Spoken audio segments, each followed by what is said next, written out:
नमस्कार दोस्तों, आप सभी का स्वागत है हमारे YouTube channel BCS basic physics में। आज के इस वीडियो में हम कक्षा 11 के सेकंड चैप्टर के न्यूमेरिकल क्वेश्चंस की बात करेंगे।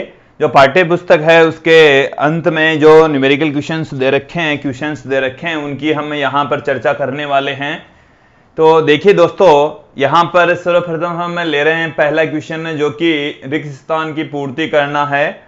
फिल इन द ब्लैंक्स का क्वेश्चन दे रखा है। तो यहाँ पर हमारे को दे रखा है क्वेश्चन के अंदर कि किसी 1 सेंटीमीटर भुजा वाले घन का आयतन क्या होगा। देखिए दोस्तों, जो घन है, घन का आयतन का फॉर्मूला होता है भुजा क्यूब होता है। तो यहां पर आपके पास में जो भुजा है वो 1 सेंटीमीटर है। 1 सेंटीमीटर का आप क्यूब कर दीजिए। 1 सेंटीमीटर को हम पुट कर सकते हैं 10 की घात -2 मीटर, और इसका जब क्यूब होगा तो 10 की घात -6 मीटर क्यूब हो जाएगा। तो यहां पर जो आंसर आएगा वो आएगा 10 की घात -6। ये इसका आंसर आएगा। पहले जो ब्रैकेट है उसके अंदर 10 की घात -6 आएगा। दूसरा जो क्वेश्चन है वो है, इसका दूसरा पार्ट है पहले का ही। किसी 2 सेंटीमीटर त्रिज्या व 10 सेंटीमीटर ऊंचाई वाले सिलेंडर का पृष्ठ क्षेत्रफल मिलीमीटर स्क्वायर में क्या होगा। देखिए दोस्तों, पहले तो आपको बेलन, जो ए पार्ट है उसका आंसर मैंने यहां पर लिखा है। अब बी पार्ट का देखेंगे। बेलन का जो पृष्ठीय क्षेत्रफल होता है उसका सूत्र आपको पता होना चाहिए। बेलन का जो पृष्ठीय क्षेत्रफल होता है वो दोस्तों होता है 2 पाई r प्लस h। 2 पाई r into r plus h होता है। तो यहां से आपके पास में जो क्षेत्रफल पूछा है वो मिलीमीटर स्क्वायर में पूछा है, तो आप रेडियस को भी मिलीमीटर में कन्वर्ट कर देंगे, ऊंचाई को भी आप मिलीमीटर में कन्वर्ट कर देंगे। तो यहां पर जो r है वो आपको दे रखा है 2 सेंटीमीटर, जिसको हम 20 मिलीमीटर कह सकते हैं। ऊंचाई आपको दे रखी है 10 सेंटीमीटर, जिसको आप 100 मिलीमीटर भी कह सकते हैं। जब इसके अंदर इसकी वैल्यू पुट करेंगे तो दोस्तों देखिए क्या आ जाएगा, 2 गुणा 3.14 गुणा में r की जो वैल्यू है वो है 20। ये जो r है वो 20 और ऊंचाई है वो है 100। तो 100 प्लस 20 120 हो गया है। इसको इससे मल्टीप्लाई कर दीजिए। तो यहां से इसको जब इस मल्टीप्लाई करेंगे तो 12.56 और यहां से 120 यहां से आएगा, तो इंटू में 1200 आ गया। अब इनका मल्टीप्लाई करके ये मिलीमीटर स्क्वायर में हमारे पास में आ जाएगी वैल्यू। 2 जीरो से ये पॉइंट हट जाएगा। 12 को इससे मल्टीप्लाई करेंगे तो देखिए दोस्तों क्या आएगा, 72।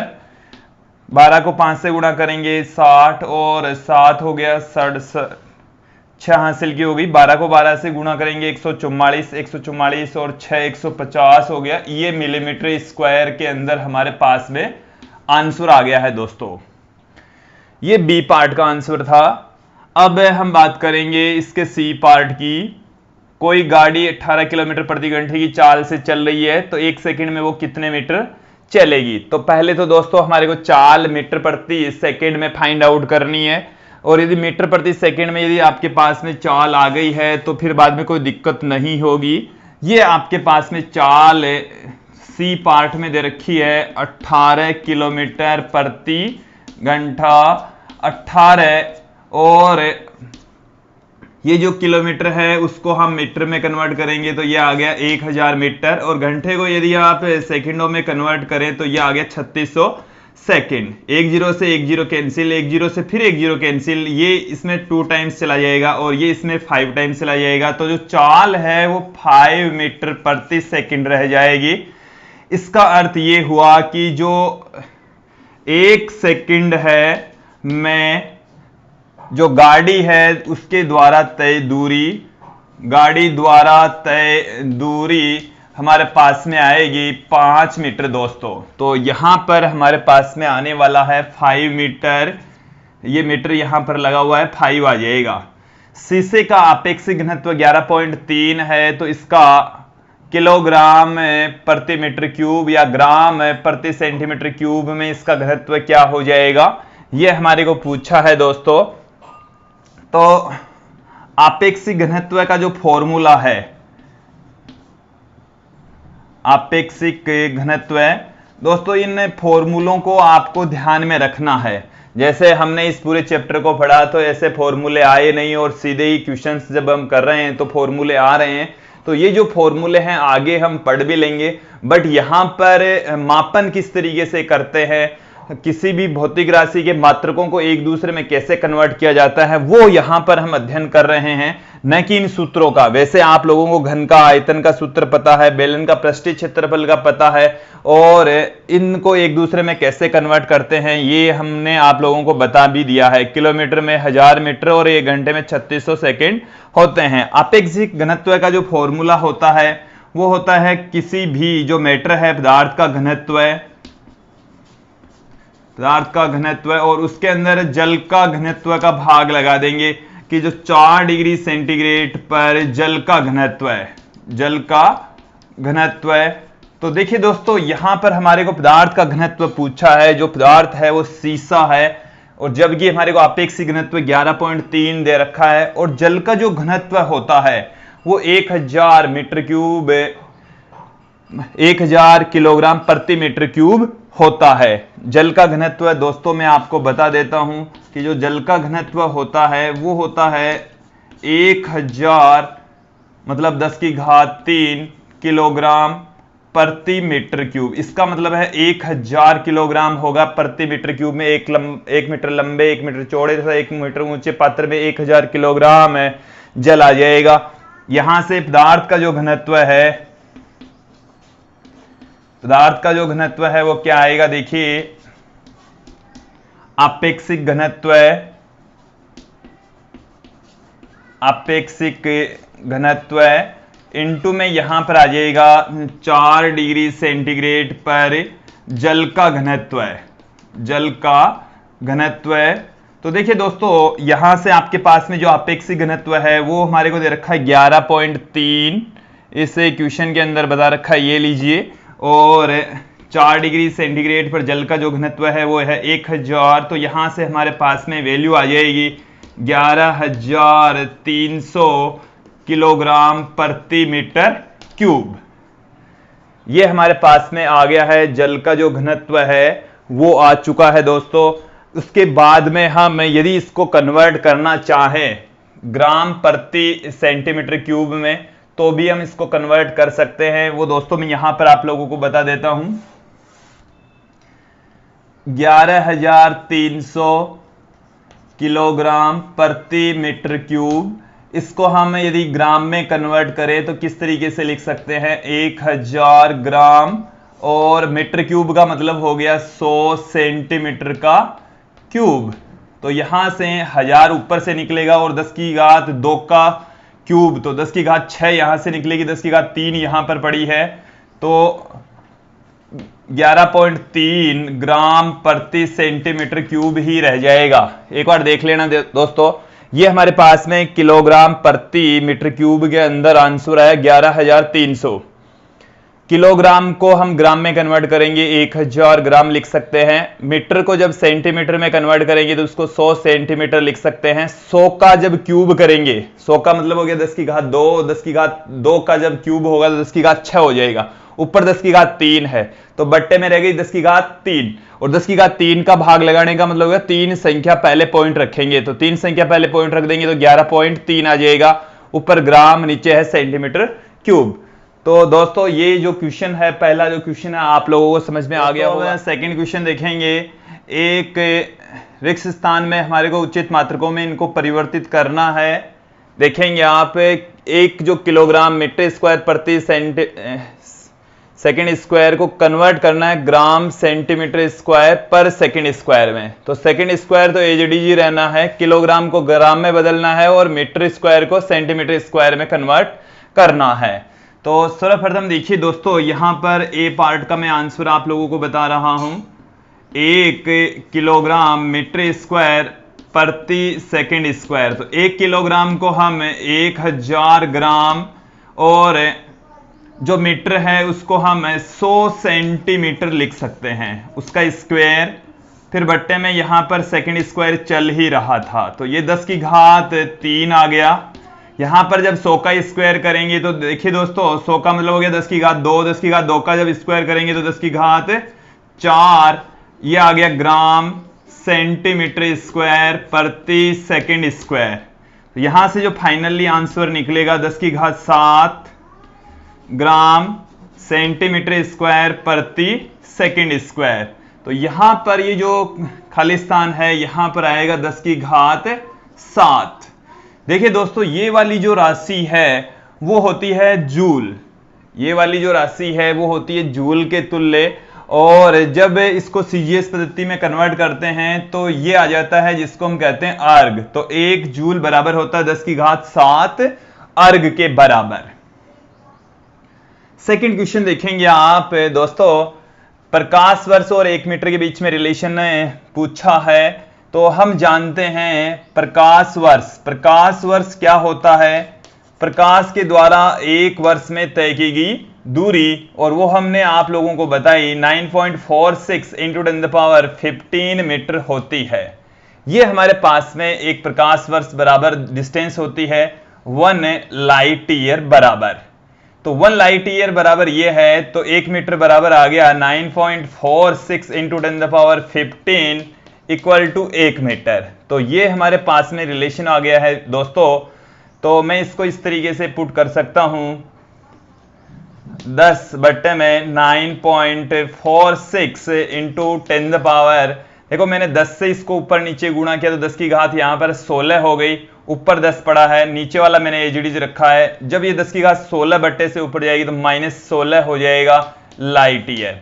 ये रिलेशन होता है 1 मीटर तथा लाइट ईयर के बीच में। दोस्तों आप लोगों को ये समझ में आ गया होगा।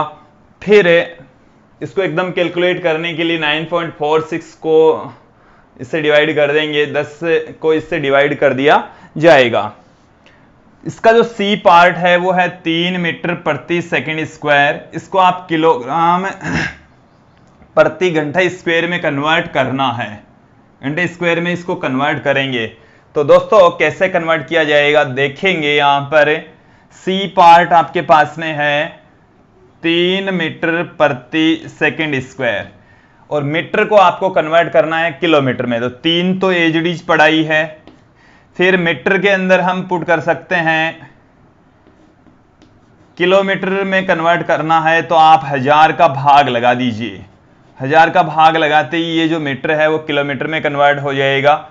और जो सेकंड है, क्योंकि देखिए दोस्तों मैं ये भी समझा दूंगा, ये समझ लीजिए कि एक जो किलोमीटर होता है वो होता है 1000 मीटर के बराबर। तो एक जो मीटर होता है वो 1 बट्टे में 1000 किलोमीटर के तुल्य होगा। तो 1 मीटर, यहां पर मीटर था उसकी जगह किलोमीटर बट्टे में 1000 रख दिया, यही पुट किया है, किलोमीटर बट्टे में 1000 हमने यहां पर पुट कर दिया। और एक जो घंटा होता है उसमें 3600 सेकंड होते हैं, तो 1 सेकंड बराबर हो गया एक जो घंटा बट्टे में 3600। तो ये हमारे पास में वैल्यू आ जाएगी 1 सेकंड के तुल्य। तो यहां पर सेकंड के स्थान पर जब हम घंटा पुट करेंगे तो ये तो घंटे का स्क्वायर, तो बट्टे में 3600 का भी स्क्वायर आएगा, तो 3600 गुणा में 3600 2 टाइम्स आएगा क्योंकि स्क्वायर है इसका। यहां से आप देखेंगे दोस्तों कि 1 0 से 1 0 कैंसिल हो गया, फिर 1 0 से 1 0 कैंसिल हो गया, फिर 1 0 से 1 0 कैंसिल हो गया। यहां पर आप इनका मल्टीप्लाई देखेंगे तो 36 को 36 से गुणा करेंगे 216, 3 तो मैंने एजीडीज रख दिया, 216 21 हासिल की हो गई। 36 को जब 3 से गुणा करेंगे 108, 108 और 21 हमारे पास में आ गया 129, 108 और 21 129, तो 129 आ गया है दोस्तों। और एक 0 यहां पर आप लोगों को पुट करना ही है। अब यहां से इस 3 को भी इससे मल्टीप्लाई कर देंगे, तो 3 को इससे मल्टीप्लाई करेंगे तो 18 आ गया, 27 28 आ गया, 36 और 1 36 और 2 38 आ जाएगा। गुणा करके देख लीजिए यही आएगा। तो अब ये किस में कन्वर्ट हो गया है दोस्तों, किलोमीटर प्रति घंटा स्क्वायर में कन्वर्ट हो गया है दोस्तों। तो आप लोगों को इसका जो सी पार्ट है वो भी अच्छे से समझ में आया होगा। फिर उसके बाद में हम इसका डी पार्ट देखते हैं। जो गुरुत्वीय नियतांक होता है उसका मान होता है 6.67 into 10⁻11 newton into metre square पर किलोग्राम स्क्वायर, और इसको कन्वर्ट करना है सेंटीमीटर क्यूब पर सेकंड स्क्वायर पर ग्राम में। कैसे कन्वर्ट करेंगे दोस्तों, यहां पर आप देखेंगे किस तरीके से हम इसको बदलेंगे, कन्वर्ट करेंगे। ये हमारे पास में जी की वैल्यू है 6.67 इंटू 10⁻11। मैं सर्वप्रथम न्यूटन को कन्वर्ट करता हूं। न्यूटन के स्थान पर हम किलोग्राम मीटर पर सेकंड स्क्वायर पुट कर सकते हैं। यहां पर मीटर स्क्वायर पहले से ही पड़ा है, ये किलोग्राम स्क्वायर पहले से ही पड़ा है। देखिए दोस्तों, मैंने न्यूटन के स्थान पर जो 1 न्यूटन बराबर होता है 1 किलोग्राम मीटर पर सेकंड स्क्वायर, ये वाली वैल्यू होती है। तो देखिए दोस्तों, यहां से किलोग्राम से 1 किलोग्राम कैंसिल हो जाएगा, हमारे पास में जो वैल्यू आएगी वो निकल कर क्या आ रही है 6.67 इंटू 10⁻11। 1 किलोग्राम से 1 किलोग्राम कैंसिल हो जाएगा, ऊपर मीटर इंटू मीटर स्क्वायर, तो मीटर का क्यूब ऊपर पड़ा है, बट्टे में आपके पास में सेकंड स्क्वायर पड़ा है और किलोग्राम पड़ा है। अब इन राशियों को हम सेंटीमीटर में और इसको हम कन्वर्ट कर देंगे ग्राम में। तो G इक्वल टू 6.67 इंटू 10⁻11। अब इसको देखिए दोस्तों, यहां से हम मीटर को 100 सेंटीमीटर पुट कर सकते हैं, 100 सेंटीमीटर का क्यूब, बट्टे में यहां से सेकंड का स्क्वायर पढ़ाई है। किलोग्राम को हम पुट कर देंगे 1000 ग्राम के इक्वल। तो यहां से आपके पास में क्या निकल कर आ रहा है 6.67 इंटू 10⁻11 इंटू 10 की घात 2 का क्यूब है। 100 का मतलब 10 की घात 2, और 10 की घात 2 का जो क्यूब होगा 10 की घात 6 हो जाएगा। 10 की घात 6 का क्यूब सेंटीमीटर क्यूब आ जाएगा। 10 की घात 6 सेंटीमीटर क्यूब आ गया, यहां से सेकंड स्क्वायर आ गया, और 10 की घात 3 ग्राम आ गया। जिन मात्रकों में कन्वर्ट करना है सेंटीमीटर क्यूब सेकंड स्क्वायर ग्राम वो तो आ ही गए। अब 10 की घातों को और देख लीजिए आप, 6.67 इंटू 10 की घात, ये जब बट्टे से ऊपर जाएगी तो माइनस में 3 हो जाएगी, प्लस में 6 पड़ा है तो प्लस में 3 रह जाएगा यहां से, और जब इसमें से घटेगा प्लस में 3 तो 10 की घात -8 रह जाएगी दोस्तों। तो 10 की घात 8 सेंटीमीटर क्यूब पर सेकंड स्क्वायर ग्राम। तो ये हमारे पास में जो डी पार्ट है इसका आंसर आ जाएगा। आप लोगों को ये समझ में आ गया होगा। इसके बाद में हम देखेंगे तीसरा जो क्वेश्चन है वो क्या है हमारे पास में पाठ्य पुस्तक का जो तीसरा प्रश्न है वो देखिए, उष्मा का मात्रक कैलोरी है। इस क्वेश्चन को समझना है आप लोगों को दोस्तों। जो उष्मा है वो ऊर्जा का ही रूप होता है, लेकिन जब ऊर्जा को उष्मा के रूप में लिया जाता है तो जूल के स्थान पर कैलोरी को काम में लेते हैं। और जो कैलोरी और जूल है दोनों में आपस में संबंध होता है कि जो 1 कैलोरी होती है, 1 कैलोरी को CaL से मैंने पुट कर दिया है, जो कि 4.2 जूल के इक्वल होती है। ये कैलोरी और जूल के बीच में संबंध होता है। हमारे वो क्वेश्चन में बता रखा है कि जो जूल है वो 1 किलोग्राम मीटर स्क्वायर प्रति सेकंड स्क्वायर के तुल्य होता है। तो एक जो कैलोरी है वो हमारे पास में आ जाएगी 4.2 किलोग्राम मीटर स्क्वायर प्रति सेकंड स्क्वायर। अब आगे क्वेश्चन को देखते हैं हम कि उष्मा का जो मात्रक है वो कैलोरी है और ये लगभग 4.2 जूल के बराबर होता है, जहां 1 जूल बराबर 1 किलोग्राम मीटर स्क्वायर पर सेकंड स्क्वायर होता है। जूल और मूल मात्रकों के बीच में संबंध हमने आप लोगों को बताया था। मान लीजिए कि हम मात्रकों की एक ऐसी प्रणाली, ऐसी पद्धति का उपयोग कर रहे हैं जिसमें द्रव्यमान का जो मात्रक है वो अल्फा किलोग्राम के बराबर है, लंबाई का जो मात्रक है वो बीटा मीटर के बराबर है, और समय का जो मात्रक है वो है गामा सेकंड के बराबर। तो हमारे को यह सिद्ध करना है कि 1 कैलोरी की जो वैल्यू है वो इसके तुल्य होती है। देखिए ये हमें सिद्ध करना है, इसके लिए देखिए हम आप लोगों को बताते हैं देखिए दोस्तों, हमारे को इस क्वेश्चन के अंदर बता रखा है द्रव्यमान का मात्रक। तो जो द्रव्यमान का मात्रक होगा, क्या होता है, द्रव्यमान का मात्रक या द्रव्यमान की इकाई हम कह दें, तो द्रव्यमान की जो इकाई है दोस्तों वो है अल्फा किलोग्राम। इस नई प्रणाली के अंदर है अल्फा किलोग्राम। तो एक जो किलोग्राम होगा वो किसके तुल्य होगा, द्रव्यमान की इकाई, द्रव्यमान की इकाई, और बट्टे में यहां पर हमारे पास में आ जाएगा अल्फा। ये आप लोगों को समझ में आ गया होगा। तो जब हम इस किलोग्राम को नई पद्धति में कन्वर्ट करेंगे तो द्रव्यमान की इकाई बट्टे में अल्फा रख देंगे।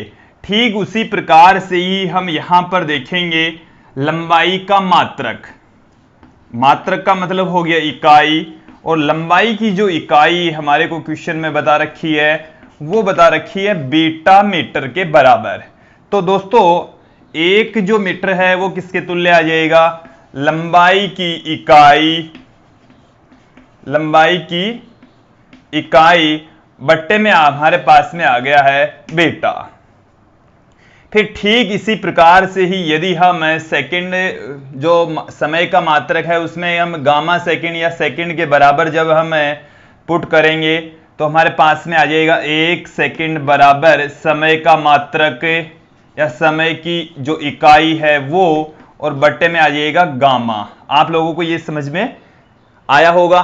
फिर अब हम यहां पर चलते हैं वापस। एक जो कैलोरी है वो है हमारे पास में 4.2 किलोग्राम के स्थान पर द्रव्यमान की इकाई बट्टे में अल्फा हम पुट कर सकते हैं। द्रव्यमान की इकाई बट्टे में हमारे पास में आ गया अल्फा। ठीक है दोस्तों, फिर मीटर स्क्वायर के स्थान पर हम पुट कर सकते हैं लंबाई की इकाई बट्टे में बीटा। इसका स्क्वायर करेंगे तो लंबाई की इकाई का भी स्क्वायर और बट्टे में बीटा का भी स्क्वायर।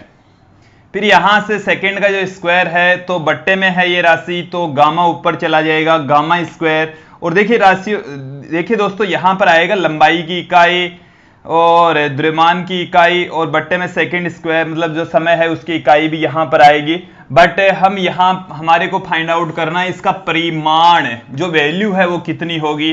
तो इसकी जो इकाई आ जाएगा, इसका जो मात्रक है वो इसके अकॉर्डिंग आ जाएगा। ये हमने द्रव्यमान की इकाई, लंबाई की इकाई और समय की इकाई। तो फाइनली जो हमारे पास में रिलेशन आएगा 1 कैलोरी बराबर आएगा उसका परिमाण 4.2 अल्फा की घात -1, बीटा की घात -2 और गामा की घात 2। और दोस्तों हमें यही सिद्ध करना था, यही हमें सिद्ध करना था कि जो हमारे पास में कैलोरी है उसका परिमाण 4.2 अल्फा की घात -1, बीटा की घात -2, गामा की घात 2 के तुल्य होता है। अब हम अगला क्वेश्चन देखेंगे। क्वेश्चन थ्योरेटिकल टाइप में ज्यादा है। इस कथन की स्पष्ट व्याख्या कीजिए। तुलना के मानक विशेष उल्लेख किए बिना किसी विमीय राशि को बड़ा या छोटा कहना अर्थहीन है। इसे ध्यान में रखते हुए नीचे दिए गए कथनों को जहां कहीं भी आवश्यक हो दूसरे शब्दों में व्यक्त कीजिए। देखिए विद्यार्थियों, किसी भी राशि को छोटा या बड़ा, लंबा या छोटा कहना उचित नहीं है जब तक आप दो राशियों की तुलना नहीं करते हैं। जैसे मैं बात करूं इस डस्टर की कि ये जो डस्टर है वो छोटा है या बड़ा है, तो देखिए दोस्तों हम इस डस्टर को छोटा बड़ा नहीं कह सकते जब तक हम दो चीजों को एक साथ में तुलना नहीं करते हैं। कब बिना कंपैरिजन के आप किसी वस्तु को छोटा या बड़ा नहीं कह सकते। जैसे मैं इन दो को लूं तो यहां पर जो डस्टर है वो बड़ा और ये जो चौक है वो छोटी। तो इस स्थिति में दोनों की यदि हम तुलना करें तो डस्टर है बड़ा, और यदि इस डस्टर को मेरे साथ में तुलना करें तो डस्टर हो जाएगा छोटा, मैं हो जाऊंगा बड़ा। तो ऐसा नहीं है कि कोई जो वस्तु छोटी है वो हमेशा के लिए छोटी होती है, वो तो उस तुलना पर डिपेंड करता है कि आप किन दो वस्तुओं के साथ में इनकी तुलना कर रहे हैं। तो किसी भी वस्तु को छोटा या बड़ा कहना उचित नहीं है जब तक कि उनका किसी दूसरी वस्तु से कंपैरिजन ना किया जाए। यही हमारे को इस क्वेश्चन के अंदर बताया है कि किसी को भी बड़ा या छोटा कहना अर्थहीन है जब तक कि हम उनकी आपस में तुलना, वस्तुओं की आपस में तुलना ना करें। परमाणु बहुत छोटे पिंड होते हैं, इसमें केवल परमाणु है और परमाणु बहुत छोटे होते हैं। यदि किसी मैटर की तुलना में, 1 किलोग्राम की तुलना में, तो किसी यौगिक की तुलना में परमाणु बहुत छोटे होते हैं। या जैसे हमारे कमरे की तुलना में, इस डस्टर की तुलना में परमाणु है वो बहुत छोटे होते हैं। तो ये हमारे को इस क्वेश्चन में कहा है कि दूसरे शब्दों में व्यक्त कीजिए, तो इससे परमाणु बहुत छोटे पिंड होते हैं। तो परमाणु बहुत छोटे होते हैं, तो इसकी आप तुलना कर दीजिए, चाहे डस्टर ले लो, चाहे चौक ले लो, चाहे आप कोई उसकी डस्टर की तुलना में परमाणु बहुत छोटे पिंड होते हैं। सेकेंड पार्ट है, जेट वायुयान अत्यधिक गति से चलता है। जो जेट वायुयान है वो, जैसे हमारे पास में जेट वायुयान की स्पीड काफी ज्यादा होगी, 1500 किलोमीटर प्रति घंटा, 2000 किलोमीटर प्रति घंटा, जबकि जो साधारण वायुयान या जो हेलीकॉप्टर होता है, तो हेलीकॉप्टर की तुलना में, हेलीकॉप्टर से इसकी तुलना कीजिए कि हेलीकॉप्टर की तुलना में जेट वायुयान अत्यधिक गति से चलता है। दो की तुलना करेंगे तभी ये तेजी से चलेगा, अन्यथा इससे तेज चलने वाले भी पार्टिकल होते हैं। जैसे लड़ाकू विमान है वो इससे भी तेज चल सकते हैं। तो जेट वायुयान की आप तुलना हेलीकॉप्टर से कर दीजिए, आप कार मोटर से भी कर सकते हैं, बस से भी उसकी तुलना कर सकते हैं। बृहस्पति का जो द्रव्यमान है वो बहुत ही अधिक है। देखिए, इस ब्रह्मांड में बहुत सारे पिंड हैं और कई ऐसे पिंड भी हैं जो पृथ्वी से बड़े, हजारों गुना बड़े, बृहस्पति से भी हजारों गुना बड़े हैं। बट आप ये कह रहे हैं कि बृहस्पति का जो द्रव्यमान है बहुत अधिक है, तो हम कह सकते हैं कि पृथ्वी की तुलना में बृहस्पति का जो द्रव्यमान है वो बहुत अधिक है, पृथ्वी की तुलना में बहुत बड़ा है। लेकिन ऐसा नहीं है कि ब्रह्मांड में ये सबसे बड़ा है, क्योंकि ब्रह्मांड में तो ऐसे भी पिंड हैं जो बृहस्पति से भी काफी बड़े हैं। डी में देखिए, इस कमरे के अंदर वायु में अणुओं की संख्या बहुत अधिक है। इस कमरे के अंदर वायु में अणुओं की संख्या बहुत अधिक है। देखिए दोस्तों, उसकी भी हम यदि तुलना करेंगे तो ही पॉसिबल है। जैसे हम किसी छोटे पात्र में वायु के कणों की तुलना करें कि तो उसकी बजाय कमरे के अंदर वायु के कणों की जो संख्या है वो काफी ज्यादा होगी।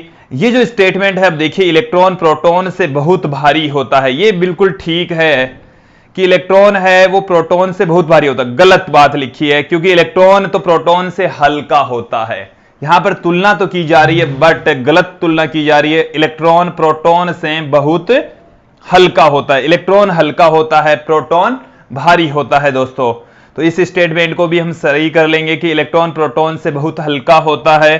तुलना तो कर रहे हैं बट भारी के स्थान पर हल्का आना चाहिए। ध्वनि की जो गति है वो प्रकाश की गति से बहुत कम होती है, ये सही बात लिखी है, क्योंकि ध्वनि की जो चाल होती है वो 332 मीटर प्रति सेकंड और जो प्रकाश की चाल होती है 3 गुणा 10⁸ मीटर प्रति सेकंड।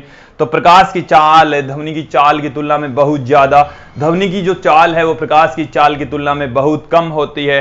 ये स्टेटमेंट सही है। इसके अंदर इसको यदि हम रीराइट करेंगे तो इसमें हल्का आ जाएगा, और बाकी के जो स्टेटमेंट है उनके बारे में भी हमने आप लोगों को बताया। अब हम देखेंगे जो 5वां क्वेश्चन है वो क्या होगा।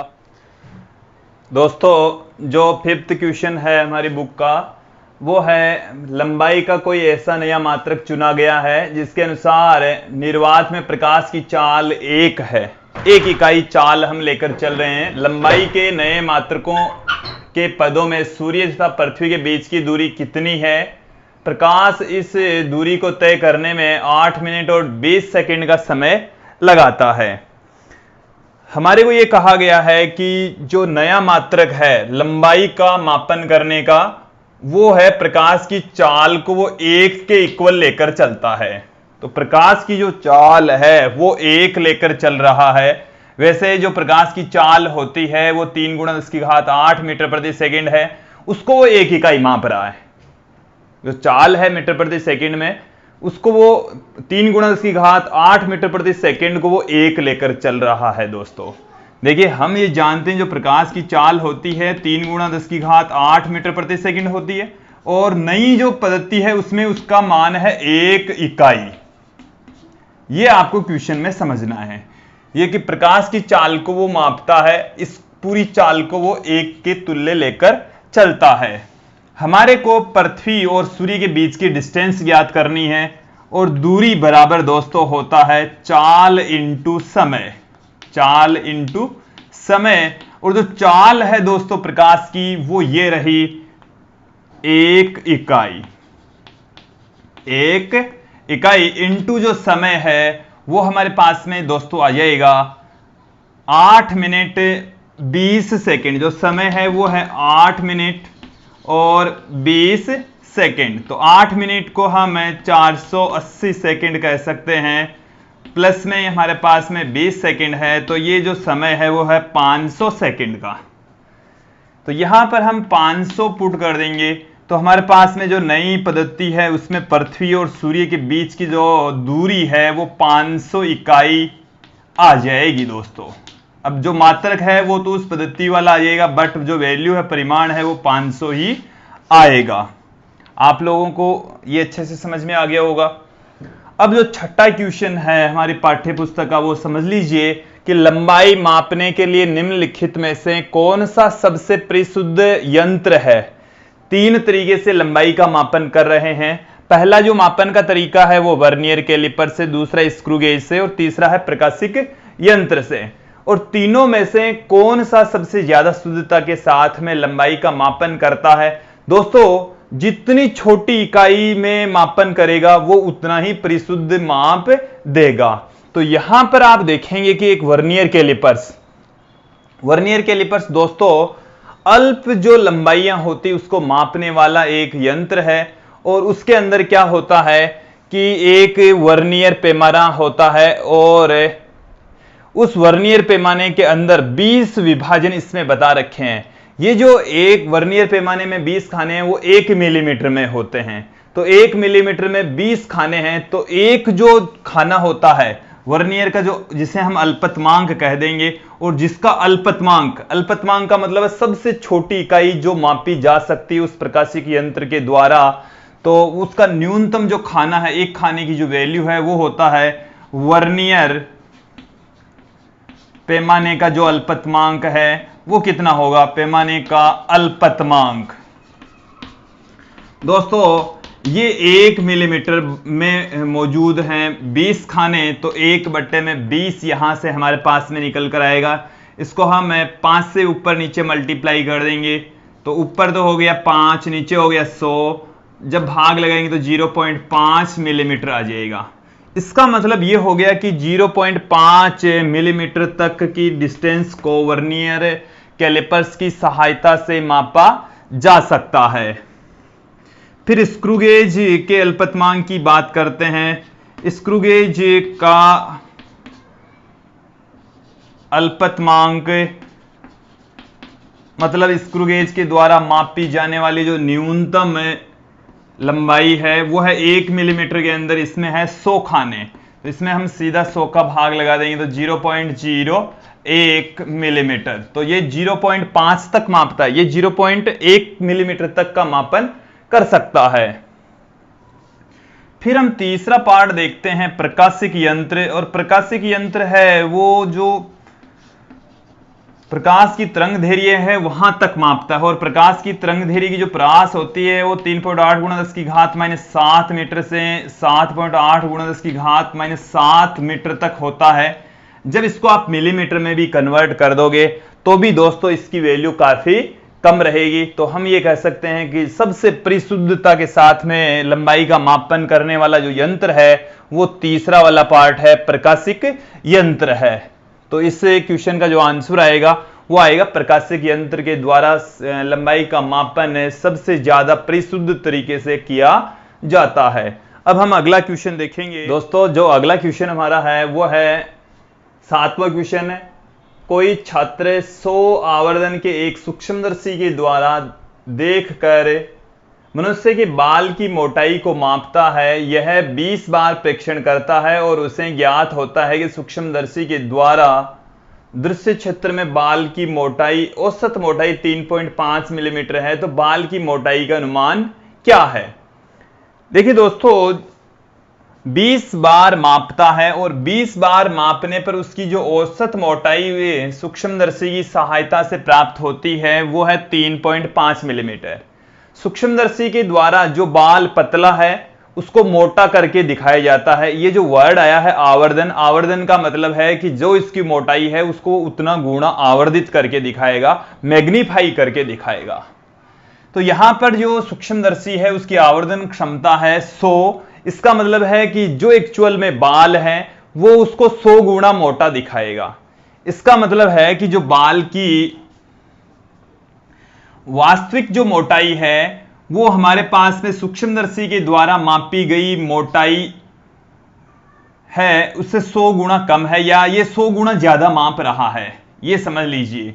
तो जो वास्तविक मोटाई प्राप्त करने के लिए इसके अंदर हम 100 का भाग लगा देंगे। तो जो बाल है उसकी वास्तविक मोटाई, बाल की वास्तविक मोटाई का मान आएगा सूक्ष्मदर्शी के द्वारा मापी गई मोटाई, और बट्टे में हम आवर्धन का भाग लगा देंगे। बाल की वास्तविक मोटाई बराबर होगी सूक्ष्मदर्शी के द्वारा, सूक्ष्मदर्शी के द्वारा मापी गई मोटाई, सूक्ष्मदर्शी के द्वारा मापी गई मोटाई अपॉन उसका आवर्धन। तो देखिए सूक्ष्मदर्शी के द्वारा जो मोटाई मापी जा रही है दोस्तों वो है 3.5, ये मिलीमीटर में है दोस्तों।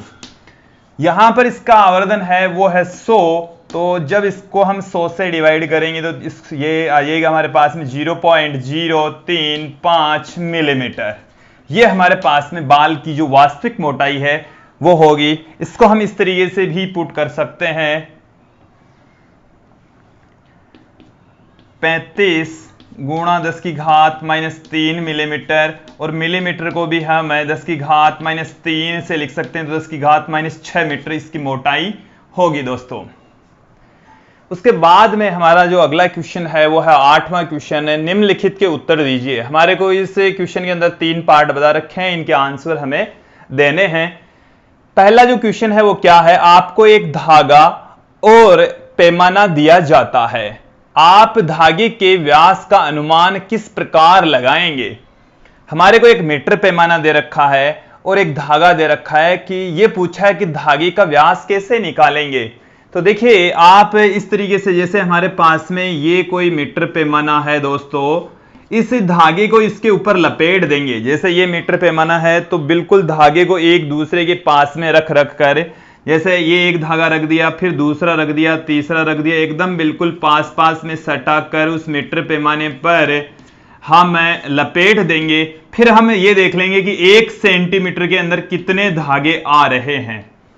तो 1 सेंटीमीटर के अंदर जैसे कंसीडर कर लिया कि हमारे पास में जो धागे आ रहे हैं वो जैसे 50 धागे आ रहे हैं, तो हमारे पास में धागे की मोटाई 1 सेंटीमीटर बट्टे में 50, तो एक धागे की मोटाई आ जाएगी। तो इस तरीके से हम जो धागा है उसकी व्यास की वैल्यू फाइंड आउट कर सकते हैं।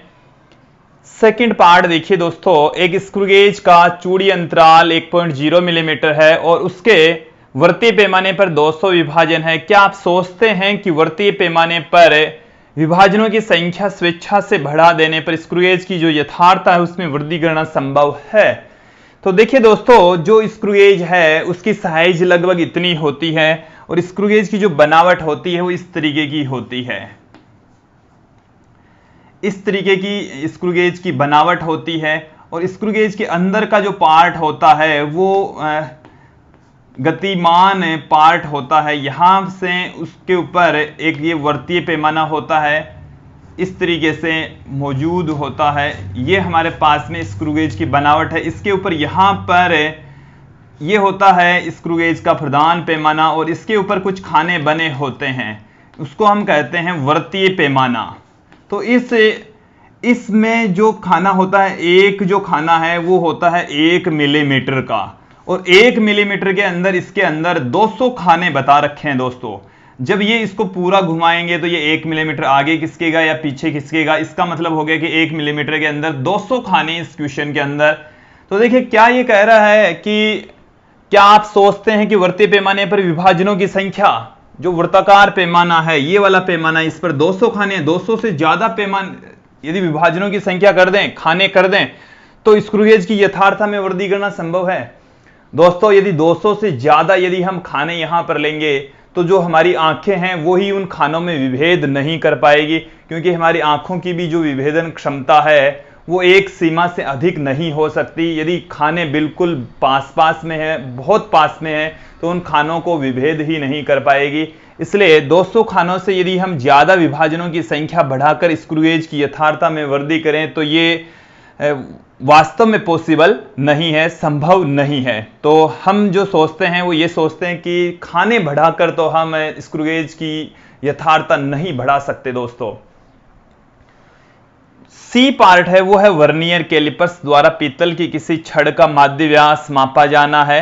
केवल 5 पैमानों के समुच्चय की तुलना के व्यास के 100 पैमानों के समुच्चय के द्वारा अधिक विश्वसनीय अनुमान प्राप्त होने की संभावना है। देखिए, जब किसी भौतिक राशि का मापन किया जाता है तो जितनी बार आप उसका प्रेक्षण लेंगे, जितनी बार आप मापन करेंगे, फिर आप औसत निकालेंगे, उतना ही मान शुद्ध आएगा। प्रेक्षणों की संख्या जितनी ज्यादा होगी, मान उतना ही ज्यादा शुद्ध होने की संभावना होगी। तो यहां पर जो 100 प्रेक्षण होंगे वो ज्यादा विश्वसनीय होंगे 5 की तुलना में, क्योंकि इस 100 से जो मान आएगा वो ज्यादा परिशुद्ध आने की, जो वास्तविक मान है उसके नजदीक होने की प्रबल संभावना है। 5 वैल्यू है, उसमें जो वैल्यू आएगी वो उतनी नजदीक वास्तविक वैल्यू के नजदीक नहीं पहुंचेगी जितनी 100 के अंदर पहुंचती है।